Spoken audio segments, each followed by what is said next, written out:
Haleluya, haleluya, haleluya. Selamat datang dalam program kita Kamu Hebat.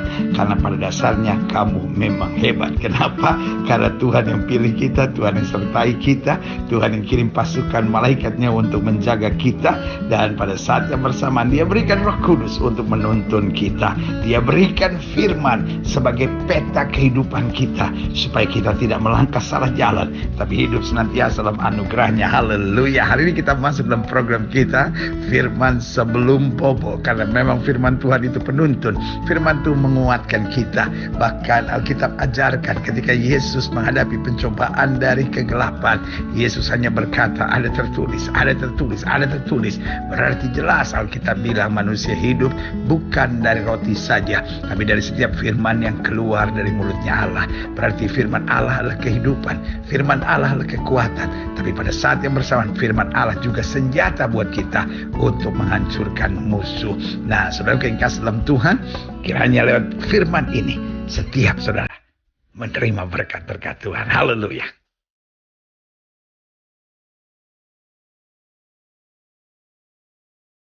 Haleluya.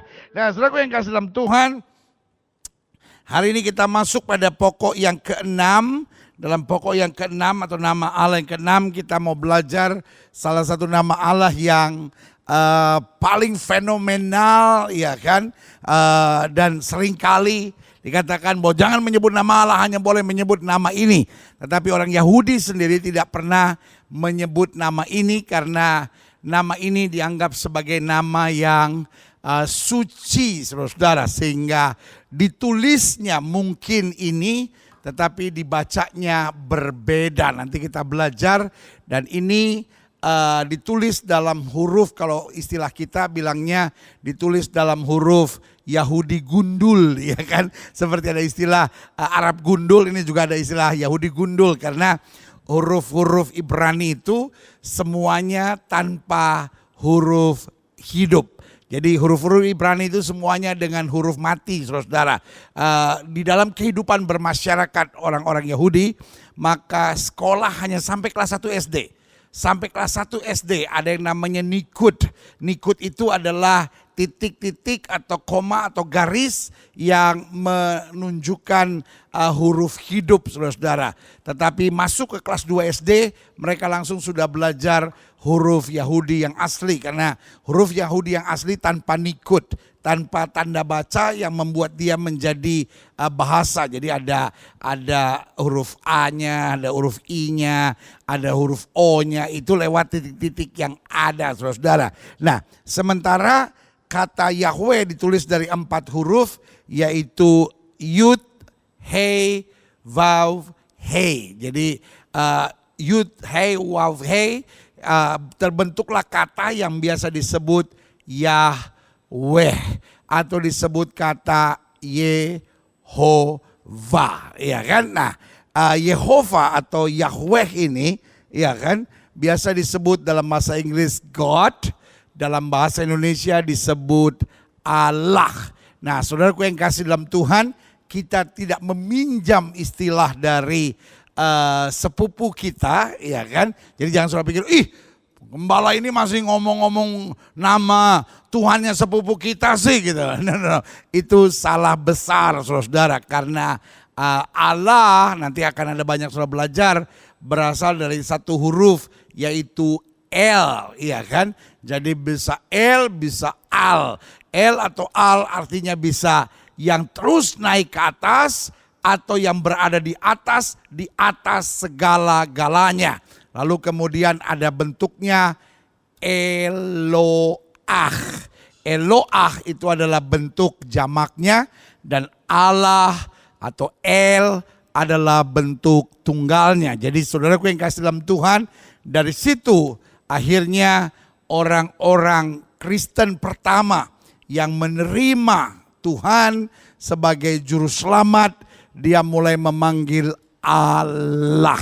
Jadi sejarahnya jelas, bukan berarti Allah itu dalam bahasa Arab. Hari ini Allah dikenal, dimengerti sebagai bahasa Arab. Sama seperti Ishmael. Ishmael adalah satu nama orang-orang Ibrani pada zaman itu, karena Ishma itu artinya dengar, El itu artinya Tuhan, tapi hari ini karena sudah diambil sebagai kosakata dalam bahasa Arab, sampai hari ini nama Ismail tidak akan pernah dijumpai lagi di kalangan orang-orang Yahudi. Begitupun nama Allah. Jadi sudah tahu sejarahnya bahwa bukan berarti Allah itu murni dalam bahasa Arab, tetapi dari kata El atau Al. Seperti saya bilang tadi, huruf Yahudi hanya huruf mati. Sehingga El atau Al tetap ditulis dengan tulisan yang sama. Eloah, Allah tetap ditulis dengan tulisan yang sama. Nah, ini yang kita mau belajar hari ini.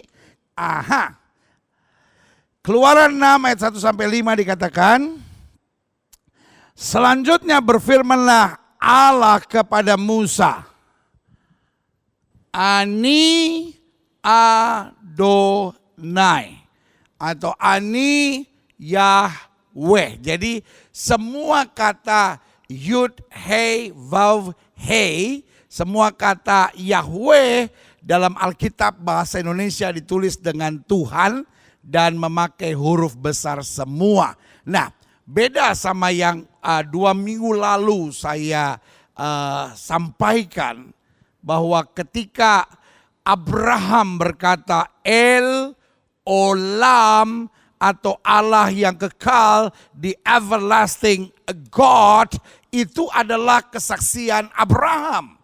Abraham menyadari Tuhan sebagai Tuhan yang selalu dan selalu berada bersama dia. Yang setuju katakan amin.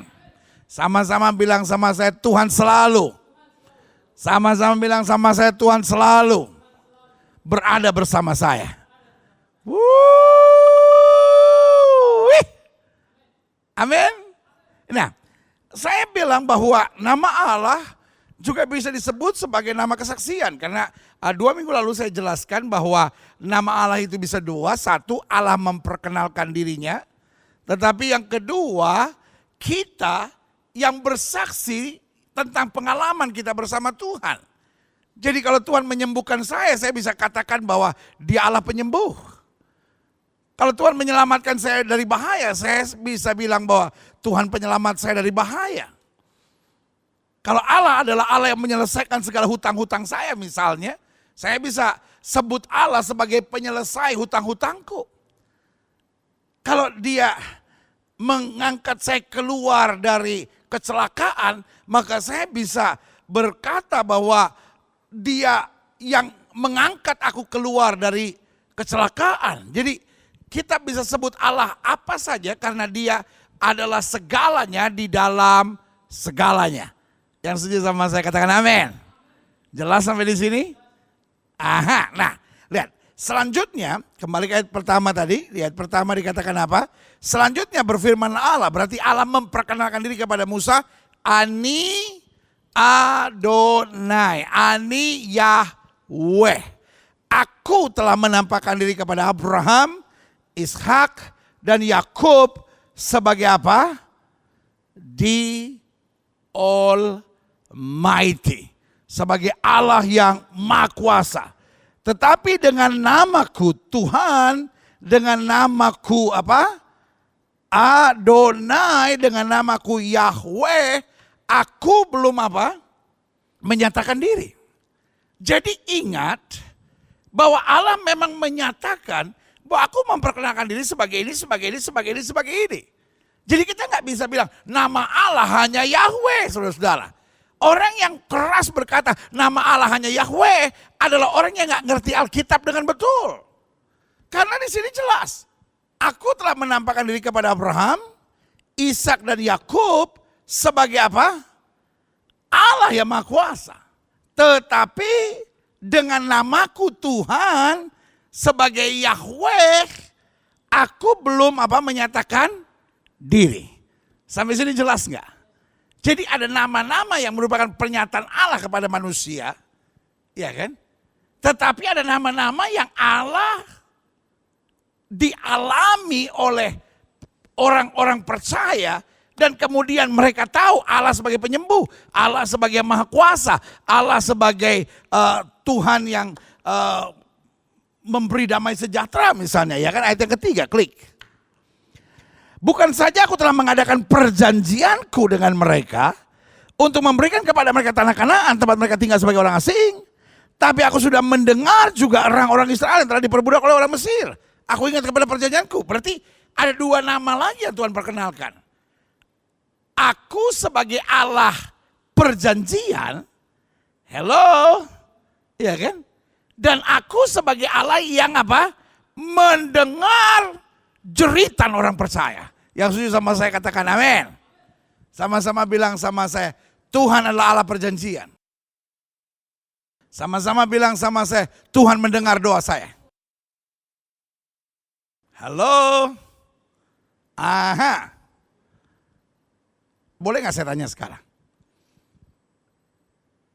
Siapa yang pernah mengalami bahwa Allah menjawab doanya? Astaga. I don't know. Saya yakin belum semua. Saya yakin belum semua. Meskipun saya tidak bersama saudara. Saya rindu setiap saudara. Jujur sekarang. Kalau enggak, hati-hati loh. Ntar udah dijawab doa, dikembaliin lagi masalahnya loh. Ya kan? Oke, sekarang semua jujur. Siapa yang pernah mengalami Allah menjawab doanya?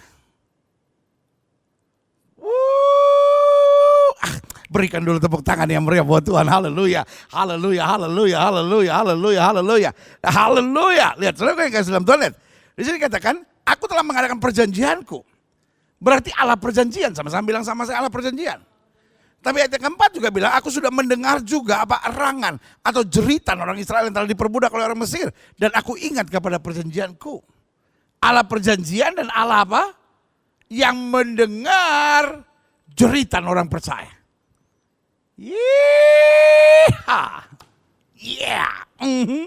Selanjutnya, dari sini saya bisa belajar hal yang sederhana, iya kan? Jadi kalau kita lihat di sini, kalau kita lihat bahwa Allah yang mendengarkan doa, iya kan? Allah dari sini kita bisa pelajari memperkenalkan di dalam ketegasan dan kedaulatan, akulah apa? Tuhan. Jelas dia buat sebuah proklamasi. Makanya saya pakai dua kata ini, ya kan? Ketegasan dan apa? Kedaulatan. Dia bukan Allah yang ya mungkin kamu perlu tahu nama saya. No. Dia bilang sama Musa, aku panggil kamu dan yang memanggil kamu akulah Tuhan. Tegas, karena dia Allah yang berdaulat. Dia tidak perlu gak enak sama siapapun, dia tidak perlu tunduk sama siapapun, dia tidak perlu ambil hati sama siapapun. Kalau Musa mau dengar, kalau Musa gak mau dengar, Musa yang rugi sendiri. Sama-sama bilang sama saya, kalau saya gak mau dengar, kalau saya gak mau percaya, kalau saya gak mau dekat Tuhan, saya rugi sendiri. Amin. Siapa yang setuju sama saya?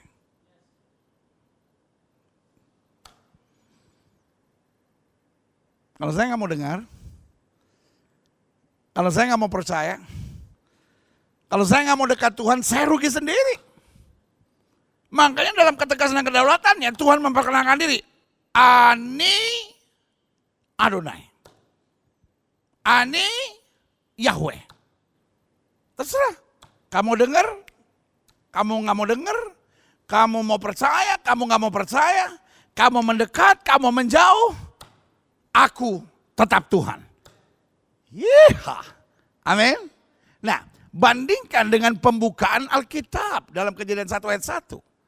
Dimulai dengan kalimat Bereshit bara Elohim. Nanti saya akan bicara tentang Jehovah bara. Tuhan sebagai pencipta. Bereshit. Awal dari segala awal. Bara, penciptaan ex nihilo. Nanti ketika saya bicara tentang Jehovah bara, saya akan jelaskan buat saudara bahwa kata mencipta dalam bahasa Ibrani ada beberapa tingkatannya. Nah, tetapi Allah memilih menciptakan langit dan bumi dengan kata bara. Bara itu dari tidak ada menjadi ada, ex nihilo. Bereshit bara Elohim. Pada mulanya adalah Allah. Itu sebuah ungkapan ketegasan dan kedaulatan. Tidak perlu ada penyelidikan untuk itu. Oh, Darwin boleh berteori manusia berasal dari monyet. Jadilah sesuai dengan imanmu. Iya kan? Tetapi Tuhan tegas, pada mulanya Allah menciptakan langit dan bumi. Artinya no explain. Nggak ada yang perlu diterangkan. Karena dia awal dari segala awal, tidak ada yang membentuk, tidak ada yang menjadikan, dia ada. Amin. Sementara kalau kita bicara tentang sejarah, awalnya mobil ya kan, oh dimulai dari seorang yang begini, awalnya orang pergi ke bulan, dimulai dari seperti ini, awalnya menemukan listrik, Thomas Alva Edison, pengalamannya ini ya kan, fisika, kimia, matematika, semua ada cerita awalnya. Tetapi ketika Allah memulai segala sesuatu, tegas, Bereshit bara Elohim. Pada mulanya Allah apa? Menciptakan langit dan bumi. Tidak ada Allah memulai dengan sebuah ide dulu, tidak dimulai dari sebuah teori yang dikenal orang Amerika bilang Big Bang teori ya kan, bahwa ada ledakan bumi ya kan. Nah pertanyaannya, siapa yang menciptakan ledakan itu? Dari mana dimulainya panas? Dari mana dimulainya bumi? Tuhan punya jawaban yang dunia tidak bisa jawab, yang fisika tidak bisa jawab, yang kimia tidak bisa jawab, yang ilmu bumi tidak bisa menjawab. Dan Alkitab menjawabnya dengan ketegasan, pada mulanya Bereshit bara Elohim. Amin. Coba tanya sama Darwin. Kalau semua monyet jadi manusia, kenapa masih banyak sekarang monyet-monyet yang ada? Iya, gampang sekali. Kenapa manusia tidak melahirkan monyet, tapi manusia melahirkan manusia lainnya? Ya tapi kan ada kemajuan, betul. Pertanyaannya, kenapa kalau mama papanya jelek, anaknya juga jelek? Kenapa kalau mama papanya ganteng, anaknya juga ganteng? Berarti tetap yang jelek masih ada, yang ganteng juga masih ada. Kalau terus ada kemajuan, yang jelek habis dong. Iya kan? Tahukah saudara, orang-orang yang merasa pintar mengandalkan logika, pintar dengan berbagai ilmu pengetahuan, sebetulnya bodoh. Karena dia menciptakan teori-teori yang tidak punya jawabannya. Tapi ketika Tuhan mulai dengan jawaban, Bereshit bara Elohim. Pada mulanya Allah menciptakan langit dan bumi. Selesai. Itu menjawab. Itu menjawab. Dan jawaban yang tidak bisa disanggah oleh siapapun. Nggak bisa lagi kita bertanya, tapi kalau gitu yang mulainya Allah siapa dong? Kalau gitu nggak ada. Pada mulanya Allah menciptakan langit dan bumi. Semua dimulai dari Allah. Hitungan dimulai dari nol. Lalu saya bilang, yo tapi kan ada minus kan? Loh, itu kan minus. Tapi dimulai dari nol. Nggak perlu lagi ada pertanyaan lagi. Kenapa dia mulai dari nol? Kenapa begini? Nggak ada. Pada mulanya Allah menciptakan langit dan bumi. Pernyataan yang bagi saya tegas dan berdaulat. Dan dengan jawaban atas pertanyaan Musa dalam Keluaran 13 dikatakan apa? Lalu Musa berkata kepada Allah, tapi apabila aku mendapatkan orang Israel dan berkata kepada mereka, Allah nenek moyangmu telah mengutus aku kepadamu, dan mereka bertanya kepadaku bagaimana tentang namanya, apakah yang harus kujawab kepada mereka? Tuhan gak bilang, oh iya ya, apa ya? Sama-sama bilang sama saya, Tuhan saya tegas. My God is not a confusing God. Allah saya bukan Allah yang bingung. Waktu Musa sepertinya menantang Tuhan. Waktu Musa seperti cari gara-gara sama Tuhan. Masa Tuhan udah bilang, akulah Tuhan. Ani Yahweh. Lalu dia tanya lagi, siapa namanya? Kalau orang tanya-tanya namanya siapa, terus aku mau jawab apa? Tuhan jawab dengan tegas. Tuhan gak bilang, gimana kalau begini ya? Lalu kemudian Musa jawab, ya tapi gak enak Tuhan, ada nama lain gak? Lalu akhirnya mereka berdiskusi, gak perlu. Tuhan adalah Allah yang tegas, yang setuju sama saya katakan tegas. Langsung dia katakan apa? Asher ye. Artinya aku adalah aku. Kalau aku perkenalkan namaku sebelumnya kepadamu, orang mau terima atau tidak terima, orang mau percaya atau tidak percaya, orang mau menolak atau tidak mau menolak, aku adalah aku. Asher ye. Jelas?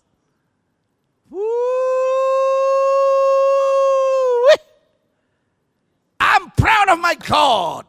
Saya bangga sama Tuhan yang saya sembah. Dia bukan Tuhan yang bingung. Amin. Kalau saya tersasar di satu jalan, misalnya kebetulan saya sering pelayanan di daerah atau apapun, lalu kadangkala yang nganter saya pun bingung daerahnya. Lalu kita tanya, Jalan Cekek Banting 3 nomor 14 di mana ya? Emang ada pendeta Jalan Cekek Banting? Iya kan, Cekek Banting. Udah kayak MMA aja Cekek Banting ya kan. Ya kan, emangnya main jujitsu ya kan.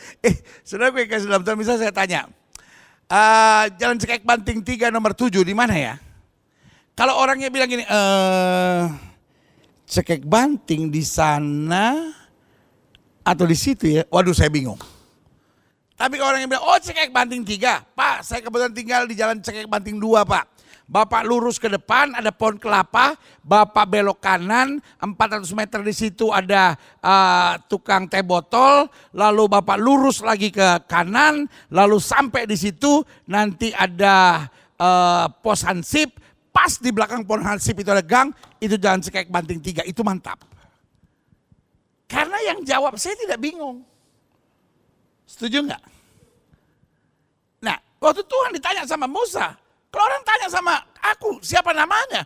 Tuhan nggak bilang, kan tadi saya udah bilang. Tapi kalau mereka nggak percaya gimana ya? No. Allah saya tidak pernah bingung. Astaga. Kalau saya jadi saudara tuh pasti saya udah bilang amin. Iya kan?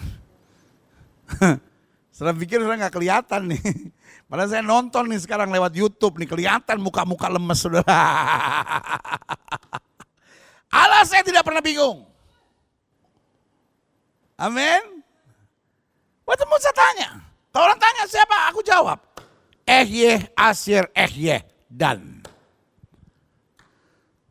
No debatable, no discussion anymore. Allah saya Allah yang tegas. Allah saya Allah yang berdaulat. Asher, aku adalah aku. Engkau mau terima aku atau tidak mau terima aku, engkau mau memuji aku atau engkau mau menghujat aku, engkau mau berpaling kepadaku atau engkau mau meninggalkan aku tetap aku. Amin. Lihat selanjutnya, klik.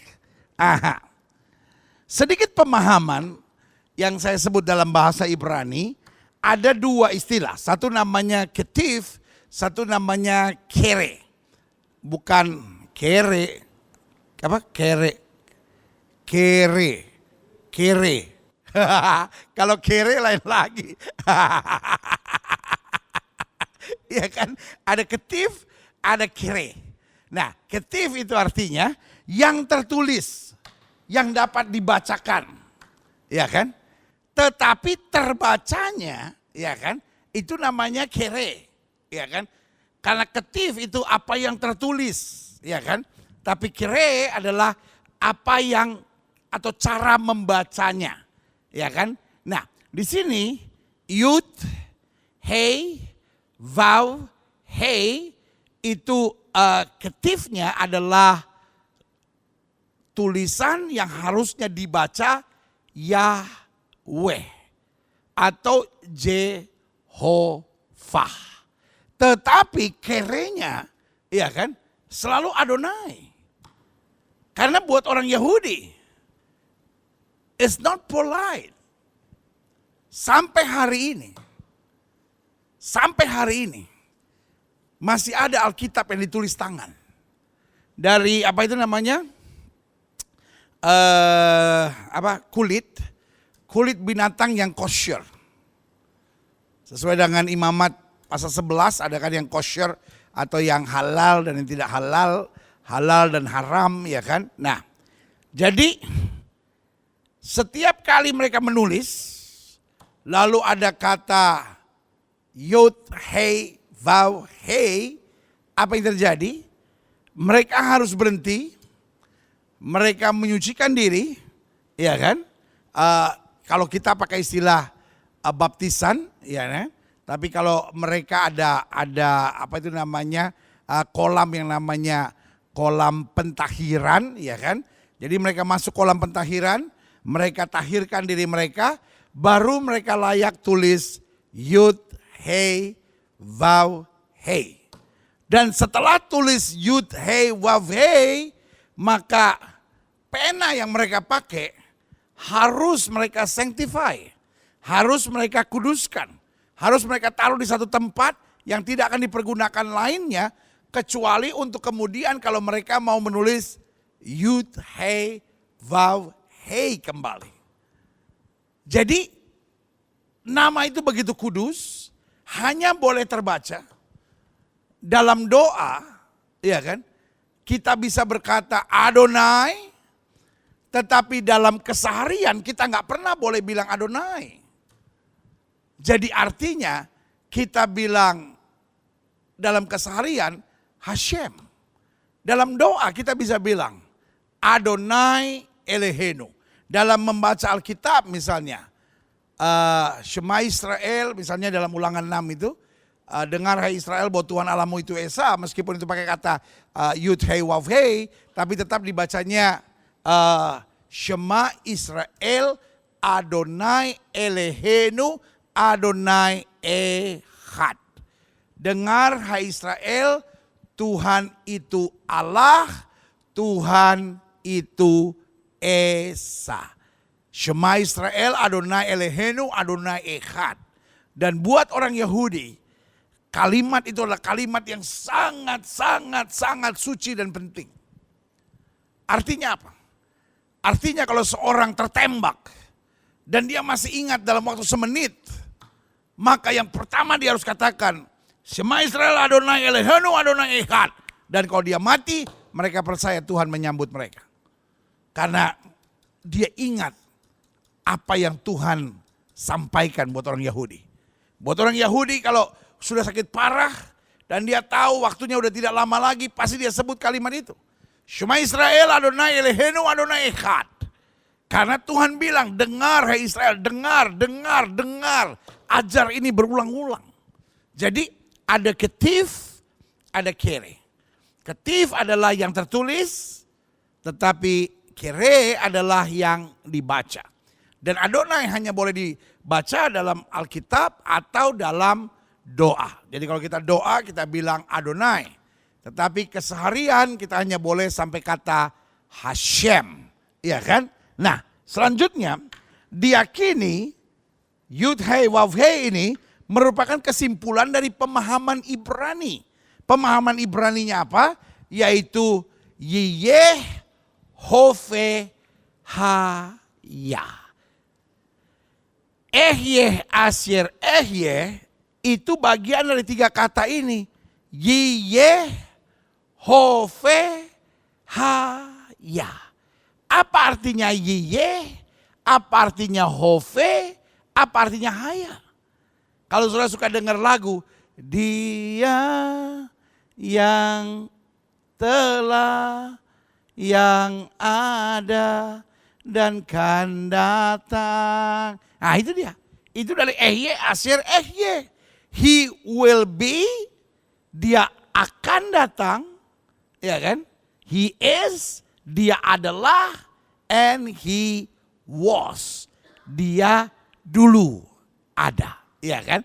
Jadi Yiyeh, Hove, dan Haya. Lu jadi pintar semua lu. Lu jadi pintar semua. Iya kan? Jadi kita nggak tertipu hanya dengan sepotong pengetahuan orang yang hanya bangga dengan dia punya Yahweh sama apa itu namanya Elohim, sama dia punya Yeshua Hamashiach.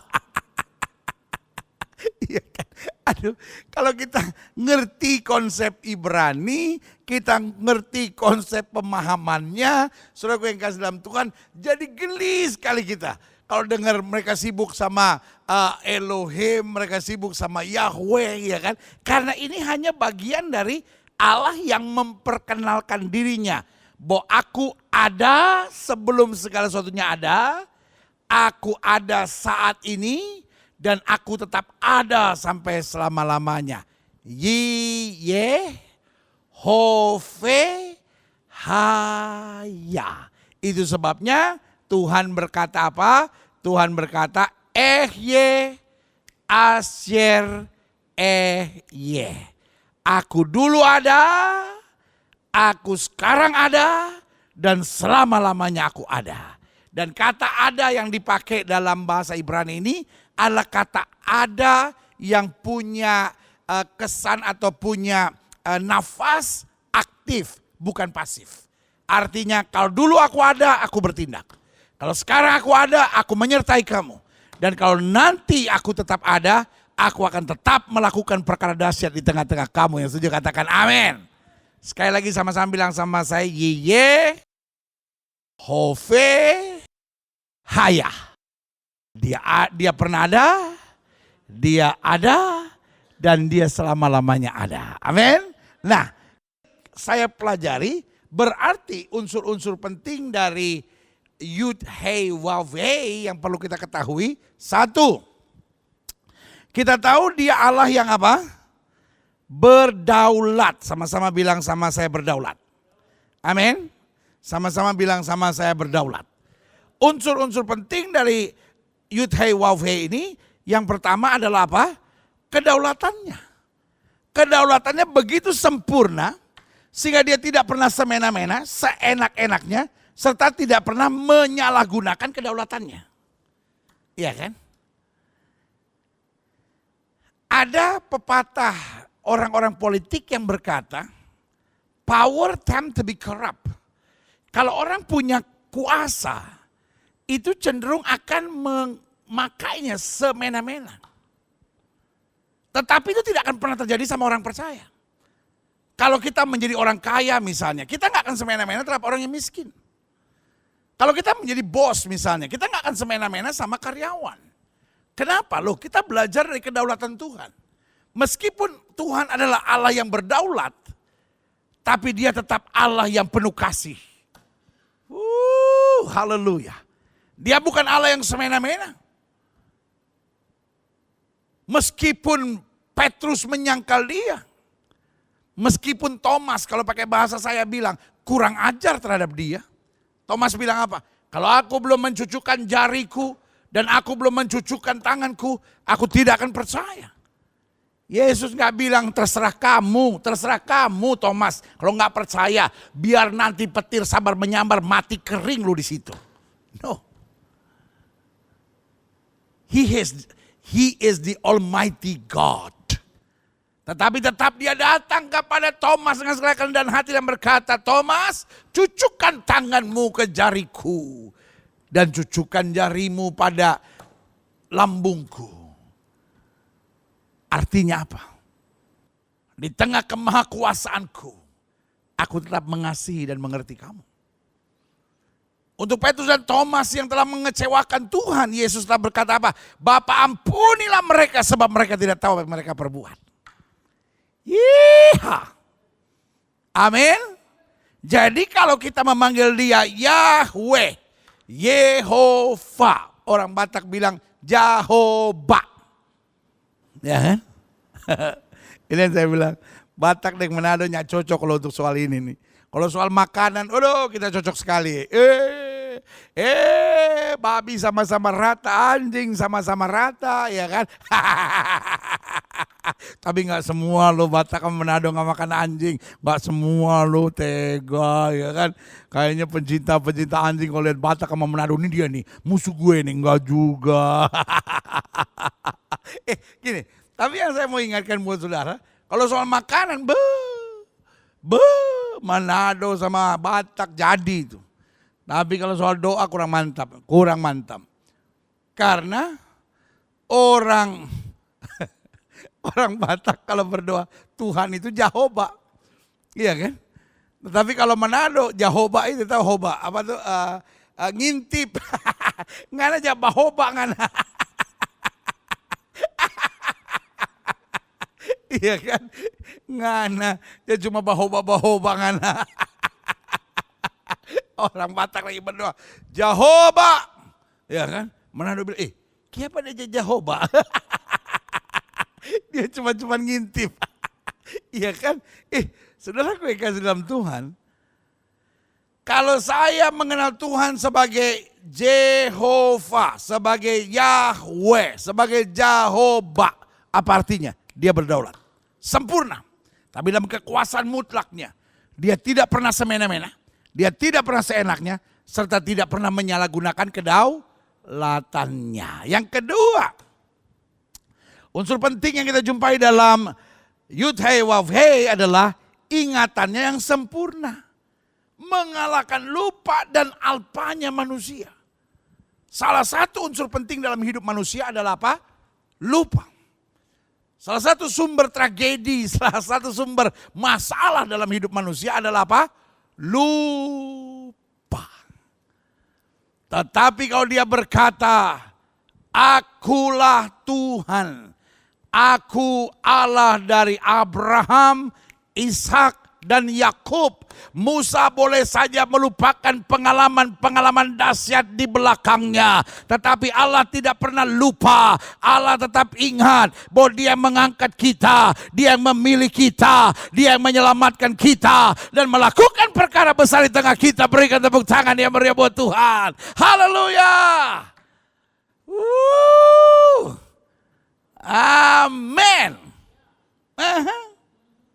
Musa belum tentu ingat Abraham, Ishak dan Yakub. Tapi Tuhan ingat. Makanya berkali-kali perintah Tuhan jangan sampai kamu lupa. Boleh gak kita buat langkah profetik kita hari ini? Taruh tangan kanan sudah di dada. Sama-sama bilang sama saya gak boleh lupa. Sama-sama bilang saya gak boleh lupa. Saya gak boleh lupa kebaikan Tuhan. Saya gak boleh lupa dari mana Tuhan angkat saya. Saya nggak boleh lupa kebaikan Tuhan yang sudah terjadi dalam hidup saya. Kalau kita nggak pernah lupa kebaikan Tuhan dalam hidup kita, kita nggak akan pernah gemetar untuk apapun. Karena Tuhan yang sama yang pernah menolong kita adalah Tuhan yang sama. Tadi kita belajar apa? Yeye, Hove, Haya. Kalau dia pernah tolong kita Haya, maka dia tetap akan melakukan perkara-perkara dahsyat itu hari ini. Hove. Dan itu juga berarti dia akan selama-lamanya beserta kita. Ye. Amin. Dia tidak pernah lupa. Manusia bisa lupa, dia tidak. Manusia bisa alpa, dia hadir. Yang setuju katakan amin. Yang ketiga. Yud Hei Vav Hei. Apa yang kita belajar di situ? Dia ingat bahwa kita mudah terpengaruh. Dia ingat perjanjiannya. Jadi kalaupun kita gagal, dia tetap bela kita. Kalaupun kita lupa, dia tetap angkat kita. Dia ingat bahwa kita ini mudah terpengaruh. Dia ingat kita ini debu. Dan dia ingat juga perjanjian dia bagi kita, itu sifatnya kekal. Sama-sama bilang sama saya, dia ingat kita ini debu. Dia ingat kita ini lemah. Dia ingat kita ini mudah terpengaruh. Dia ingat kita mudah kecewa. Tapi dia juga ingat perjanjiannya kekal dalam hidup kita. Kasih tepuk tangan lu yang meriah buat Tuhan. Haleluya, haleluya, haleluya. Haleluya. Apa unsur penting selanjutnya dari Yud Hei Vav Hei? Pendidikannya sempurna. Jadi dia bilang sama Musa, kalau sampai 400 tahun bangsa Israel terjajah di Mesir, itu bukan karena aku nggak bisa bela, tapi karena aku sedang memurnikan mereka. My God will never ever spoil his children. Yesus saya nggak akan pernah memanjakan anak-anaknya, setuju sama saya, katakan amin. Apa yang terjadi? Pendidikan sempurna, dia tidak pernah memanjakan kita. Dia memukul kita di saat yang tepat, tapi dia juga merangkul kita di saat yang tepat. Kalau hari ini saudara sedang menghadapi pendidikan Tuhan, ingat, Yahweh, Adonai, Yehova, betul dia mendidik kita. Tetapi dia inginkan kita keluar sebagai juara. Haleluya. Kasih tepuk tangan dulu yang meriah buat Tuhan. Haleluya, haleluya, haleluya. Amin. Yang keempat, unsur penting dari Yud Hei Vav Hei adalah pengangkatannya sempurna. Karena dia saya sebut an uplifting God. Allah yang mengangkat kita. Kita diangkat dari lemah menjadi kuat. Kita diangkat dari orang tak berguna menjadi orang berguna. Sehingga saya catat di sini, kita mungkin belum berada di posisi yang kita harapkan. Namun kita selalu harus bersyukur bahwa kita tidak lagi berada di posisi yang tadinya kita berada. Siapa yang setuju sama saya? Bangsa Israel berputar 40 tahun di padang belantara. Betul mereka belum masuk tanah perjanjian. Tapi mereka harus bersyukur. Mereka tidak lagi ada di tanah perbudakan. Amin. Kenapa Tuhan memperkenalkan dirinya kepada Musa sebagai Yud Hei Vav Hei? Jangan saudara bilang, oh because itu namanya. Jadi lucu saudara-saudara. Iya kan? Makanya selalu saya bilang, orang Oon ngotot itu paling lucu saudara-saudara. Karena gini, kenapa Allah memperkenalkan dirinya kepada Musa? Kenapa bukan kepada Abraham? Yud Hei Vav Hei. Tapi kenapa kepada Musa? Karena waktu itu bangsa Israel ada dalam kondisi yang paling rendah. Mereka budak. So Tuhan sedang mau bilang, I'm the God who will lift you up. I'm Yud Hei Vav Hei. Aku akan angkat engkau dari seorang budak untuk kembali menjadi penguasa negeri. Karena you are not belong to Egypt. Engkau bukan milik Egypt, bukan milik Mesir, tetapi engkau milik tanah Kanaan, tanah perjanjian. Haleluya. Amin. Jadi apapun Allah memperkenalkan namanya, bukan just the only name. Tetapi there is a message behind. Ada pesan Tuhan di dalamnya. Setuju sama saya, katakan amin. Jelas sampai di sini? Wow.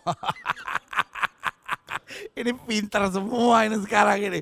Wah, ini kalau ujian S3 lolos semua ini. Iya kan? Waduh, skripsinya judulnya Yud Hei Vav Hei. Waduh, mantap ini ya kan? Jadi tulisannya gini ya, saya senang pakai istilah ini. Kita mungkin belum berada di posisi yang kita harapkan. Tetapi kita selalu harus bersyukur bahwa kita tidak lagi berada di posisi yang tadinya kita berada. Amin. Karena life is ongoing process. Hidup itu adalah proses kemajuan. Setuju sama saya, katakan amin. Because my God is a progressive God. Allah saya adalah Allah yang terus menuju pada kemajuan. Jelas sampai di sini? Iya kan? Bahwa dia adalah Allah yang mengangkat kita. Kenapa Allah memperkenalkan dirinya sebagai Yud Hei Vav Hei? Karena bangsa Israel sedang dalam posisi terendah. Waktu mereka ada dalam posisi sebagai budak, diperbudak di Mesir, diperlakukan hal-hal yang keras. Di situ Tuhan datang kepada Musa, aku nggak tahan lihat umatku diperbudak seperti ini. I will lift them up. Aku akan angkat mereka. Dan aku akan jadikan mereka lebih tinggi daripada bangsa-bangsa yang lain. Asal mereka taat dan setia. Haleluya. Ngerti sampai sini? Amin. Haleluya. Selanjutnya. Jika kita memanggil dia sebagai Tuhan atau sebagai Yud-Heh Wav-Heh, apa artinya? Satu, kita perlu tunduk mutlak pada kedaulatannya dengan sikap hormat. Tanpa menanyakan mengapa begini Tuhan. Mengapa begitu? Loh, karena dia Allah yang berdaulat. Dia Allah yang tidak semena-mena. Dia Allah yang tidak seenaknya. Berarti kita tunduk saja. Amin. Karena waktu kita tunduk kita nggak habis. Tapi waktu kita tunduk kita lakukan. Tuhan bilang sama Musa. Waktu Musa tanya sama Tuhan. Kalau aku menghadap Firaun, tanda apa yang harus aku bawa? Tuhan bilang, what is in your hands? Tongkat. Oke. Lempar tongkat kamu. Tiba-tiba jadi ular. Wow. Iya kan? A stupid idea. Saya bisa bayangin gak, saya menghadap Presiden Jokowi, terus saya lempar tongkat. Iya kan? Waduh, ditangkap pas pampres. Dipikir ngapain lempar tongkat? Ini ide yang sangat bodoh. Tapi itu Allah kita. Allah yang menolong kita dengan cara yang paling sederhana. Tapi dengan hasil yang paling luar biasa. Amin. Jadi kalau Allah menolong, sudah nggak usah mikir-mikir yang ribet-ribet gitu. Allah menolong selalu caranya dengan sangat sederhana. Sama-sama bilang sama saya, caranya sederhana. Tapi hasilnya dahsyat. Banyak orang sekarang caranya dahsyat. Tapi hasilnya nol besar. Banyak orang sekarang ngomongnya dahsyat. Ada yang lihat saya gini. Ini pasti pelakunya. Orang sekarang ngomongnya dahsyat, tapi hasilnya nol besar. Ngerti gak sampai di sini? Tapi Allah kita cara sederhana, tapi hasilnya dahsyat. Amin. Tugas Musa hanya tunduk. Musa nggak bisa bilang, nanti kalau saya dipermalukan gimana? Dan itu terjadi. Waktu dia lempar tongkat di hadapan Firaun, tongkatnya jadi ular. Tapi ahli-ahli Mesir juga begitu, lempar tongkat jadi ular. Untuk sementara mungkin Musa pikir, waduh, saya dipermalukan dong.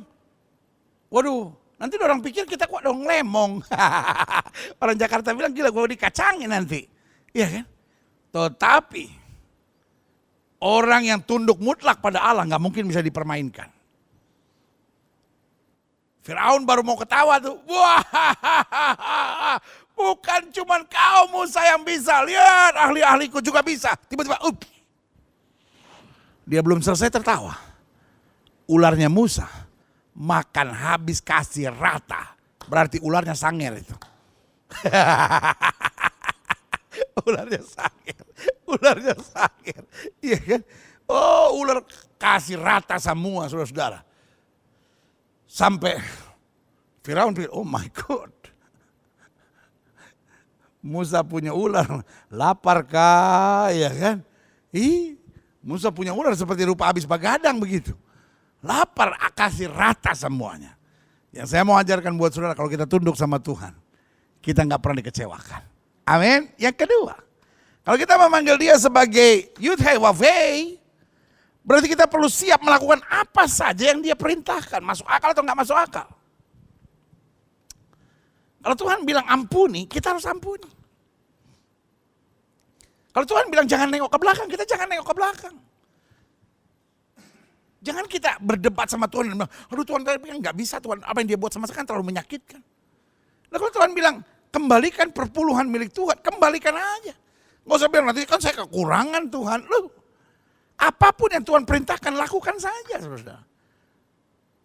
Kalau Alkitab bilang jangan kamu iri hati, jangan kamu menghakimi, ya udah buat aja gitu.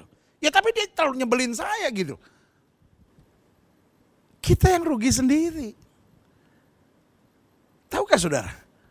Tuhan gak pernah rugi kalau saudara tidak melakukan firman Tuhan. Terus saudara pikir kalau saudara gak kembalikan perpuluhan milik Tuhan terus gereja bakal tutup gitu. Enggak tuh. Terus saudara pikir kalau saudara tetap menyimpan dendam terus Tuhan sedih gitu, nangis gitu di Taman Eden. Nangis saja. Enggak tuh. Kalau saya tidak melakukan yang Tuhan mau, saya yang rugi sendiri. Setuju? Oke, kita buat langkah profetik kita. Taruh tangan kanan sudah di dada. Sama-sama bilang sama saya. Kalau saya tidak lakukan yang Tuhan mau. Ya bos, sama-sama dong bos. Ayo sama-sama bilang sama saya. Kalau saya tidak melakukan yang Tuhan mau. Saya yang rugi sendiri. Ngerti? Sekali lagi boleh ya. Kalau saya tidak melakukan yang Tuhan mau, saya yang rugi sendiri. Jelas? Aha.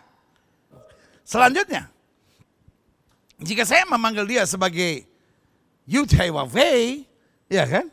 Berarti kita tidak perlu takut menghadapi siapa saja serta kehilangan apa saja dalam menjalankan segala apa? Kehendaknya. Dalam melakukan kehendaknya. Musa harus berhadapan dengan Firaun. Dalam melakukan kehendaknya. Daud harus berhadapan dengan Saul. Dalam melakukan kehendaknya. Daniel harus berhadapan dengan gua singa. Dalam menghadapi kehendaknya. Sadrak, Meshach, Abednego harus berhadapan dengan dapur api yang dipanaskan 7 kali lipat. Tetapi kalau kita tahu dia Allah Yud-Heh-Wav-Heh, kenapa Allah memperkenalkan dirinya sebagai Yud-Heh-Wav-Heh kepada Musa? Karena Tuhan tahu bahwa Musa harus menghadapi Firaun pertama, harus menghadapi seluruh bangsa Mesir, harus menghadapi padang belantara, harus menghadapi perjalanan yang melelahkan, harus kehilangan segala-galanya di Mesir, karena kita harus tinggalkan Mesir, tapi dalam menjalankan kehendaknya kita nggak pernah dirugikan. Sama-sama bilang sama saya, dalam melakukan kehendak Tuhan, Tuhan nggak pernah merugikan kita. Saya tahu. Ada banyak pelayan-pelayan Tuhan yang komplain dan selalu bilang, ya tapi kita melayani Tuhan kan capek, kita kan melayani Tuhan kan rugi, kita kan melayani. Saya tantang semua pelayan Tuhan yang menerima firman hari ini. Siapa yang pernah bisa bilang, saya rugi? Saya cuma mau bilang sama saudara, jerih payah kita dalam Tuhan tidak pernah sia-sia. Orang yang menabur air mata, Tuhan akan memberkati kita berlipat kali ganda. Kita akan menuai dengan sorak-sorai. Yang setuju katakan sorak-sorai. Sorak-sorai. Sorak-sorai. Berikan tepuk tangan yang meriah buat Tuhan. Haleluya, haleluya, haleluya, haleluya. Amin. Sorak-sorai. Tuhan gak pernah merugikan kita. Tuhan tidak pernah merugikan saya. Yang setuju sama saya katakan Tuhan tidak pernah merugikan saya. Yang setuju sama saya katakan Tuhan tidak pernah merugikan saya. Amin. Haleluya. Selanjutnya, kalau saya panggil dia sebagai Yud-Heh-Wav-Heh, apa artinya? Kita jangan fokus pada kekurangan-kekurangan kita di masa ini. Bahkan kita jangan takut dengan kegagalan kita di masa yang lalu. Karena bukan soal siapa kita, namun soal siapa yang beserta kita. Musa gak usah bilang, ya aku kan gak pandai bicara. Aku kan gak fasih lidah. Artinya kan dia sibuk sama kekurangannya. Dia sibuk sama kegagalannya. Tapi Tuhan memperkenalkan diri sebagai Yud-Heh-Wav-Heh. Jelas sampai di sini? Jadi saudara yang kasih dalam Tuhan, buat saya sangat kurang pandai. Ya kan? Bahasanya sebetulnya on sih tapi gak enak ya kan. Sangat kurang pandai kalau kita tetap berkeras dan bilang, ya nama Tuhan adalah Yud-Heh-Wav-Heh. Saya cuma mau bilang sama saudara, there is the mission, there is a message. Ada misi Tuhan, ada pesan Tuhan. Kenapa kali ini, kenapa dia tidak datang sebagai Yahweh buat Abraham, Ishak, Yakub? Kenapa baru pada saat Musa dia datang sebagai Yud-Heh-Wav-Heh?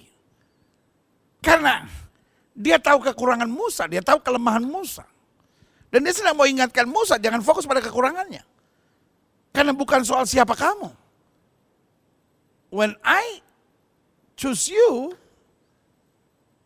kalau aku memilih kamu bukan karena kamu hebat. Tapi karena aku mau melakukan hal-hal yang hebat bagi umatku. Amin. Saudara-saudara yang selama ini diintimidasi oleh iblis tentang kekurangan dan kelemahan saudara. Saya hanya mau ingatkan buat saudara, ayo bangkit. Jadi waktu kita panggil Allah sebagai Yud Hei Vav Hei, kita nggak fokus lagi pada kegagalan-kegagalan kita masa lalu. Kita nggak sibuk lagi dengan kekurangan-kekurangan kita masa ini. Kita nggak khawatirkan lagi ketidakmampuan kita di hari esok. Tapi kita tahu bahwa Tuhan yang memperkenalkan dirinya sebagai Yahweh, Tuhan yang memperkenalkan dirinya sebagai Yehova adalah Allah yang dapat mengerjakan buat kita jauh lebih daripada apa yang kita pikirkan dan doakan. Yang setuju katakan amin. Haleluya. Sebagai penutup, ingatlah Tuhan bilang apa? Akulah Tuhan.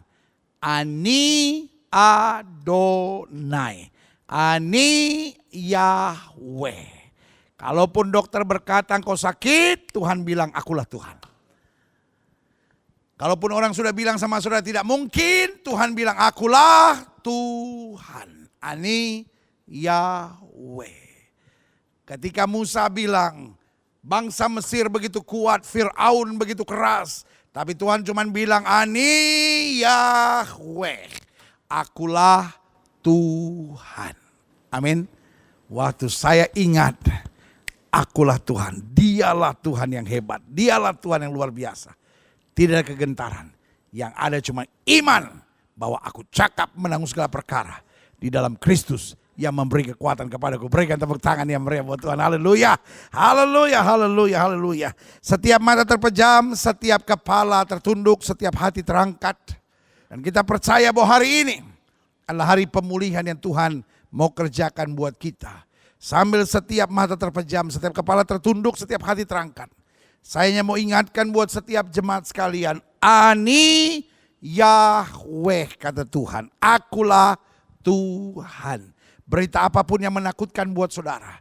Dengar berita yang kuat hari ini. Berita dari Sang Maha Kuasa hari ini. Akulah Tuhan. Aku yang akan membela engkau. Aku yang beserta engkau. Aku yang akan menyelamatkan engkau. Aku yang akan melakukan perkara besar di tengah-tengah kamu. Jika itu doamu, taruh tangan kananmu di dada.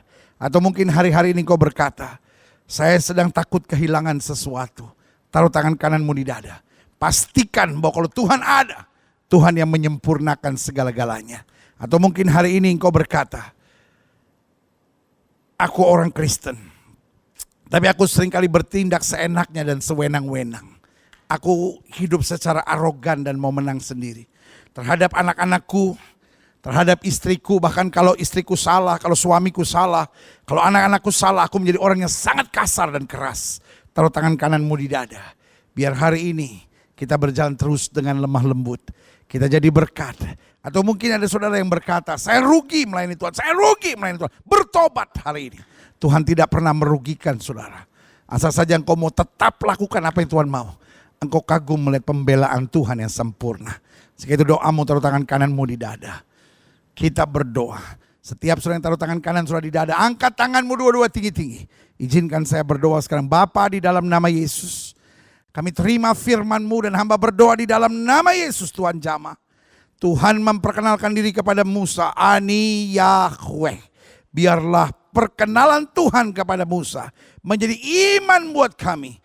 Untuk menyadari Allah kami berdaulat. Allah kami mengangkat kami. Allah kami menguatkan kami. Allah kami menyediakan yang terbaik buat kami. Kami gak perlu takut bahkan untuk kegagalan-kegagalan masa lalu kami. Kami gak perlu khawatir hanya karena kekurangan-kekurangan kami. Tapi kami bersandar pada Allah yang hidup. Bersandar pada Allah yang maha kuasa. Bersandar pada Allah yang tidak pernah gagal. Di dalam nama Yesus. Lihat tangan-tangan yang terangkat ya Allah. Jamah, kuatkan, hibur, yakinkan bahwa kami aman dalam penjagaan dan penyertaan-Mu. Terima kasih Bapak, terima kasih. Hamba juga doa buat yang sakit. Setiap saudara yang sakit, taruh tangan kanan saudara di bagian tubuhmu yang sakit. Angkat tangan kirimu ke atas sebagai tangan kau bergantung, berharap sepenuhnya pada Tuhan. Kita doa, Bapa, Engkau tetap Tuhan penyembuh. Engkau tetap Tuhan maha kuasa. Engkau tetap Tuhan yang mengerjakan mujizat. Lihat setiap mereka yang taruh tangan kanan di bagian tubuhnya yang sakit. Kami tolak sakit penyakit, kami tolak kelemahan tubuh, kami tolak campur tangan kegelapan. Kami patahkan kuasanya di dalam nama Yesus. Hai setan sakit penyakit, kau tidak punya kuasa atas tubuh orang percaya. Karena tubuh kami telah dibeli dengan harga mahal, itu darah Yesus. Oleh darah yang tercurah tubuh kami adalah bait Roh Kudus, bukan tempat penyakit. Kami perintahkan sekarang keluar dalam nama Yesus. Keluar dalam nama Yesus. Kuasa kesembuhan, berkat, mujizat mulai terjadi. Karena kami percaya Yesus kami tidak berubah.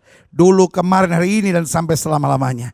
Dengan iman kami nyatakan oleh bilur-bilur Kristus, kami yang percaya sudah dijamah dan disembuhkan Tuhan dengan kuasa yang luar biasa. Haleluya, haleluya, haleluya. Kami imani kesembuhan. Kami imani kesembuhan. Setiap saudara yang sudah didoakan untuk kesembuhan, sama-sama bilang oleh bilur Yesus. Sama-sama bilang oleh bilur Yesus, saya sudah sembuh. Oleh bilur Yesus, saya sudah sembuh. Saudaraku, sesuai dengan imanmu jadi padamu. Terima kasih Bapa. Kami terus bertumbuh dalam anugerah Tuhan. Hamba mengasihi jemaatmu satu persatu. Apa yang Tuhan taruh di hati hamba sudah hamba sampaikan bagi umatmu. Hamba doa firman termeterai. Apa saja yang mereka kerjakan berhasil. Mereka gak turun tapi naik. Mereka gak jadi ekor, mereka jadi kepala. Yahweh, Allah yang dahsyat, akan terus menyertai hidup kami. Terima kasih Bapa. Di dalam nama Yesus kami berdoa. Haleluya. Haleluya. Haleluya. Haleluya. Haleluya.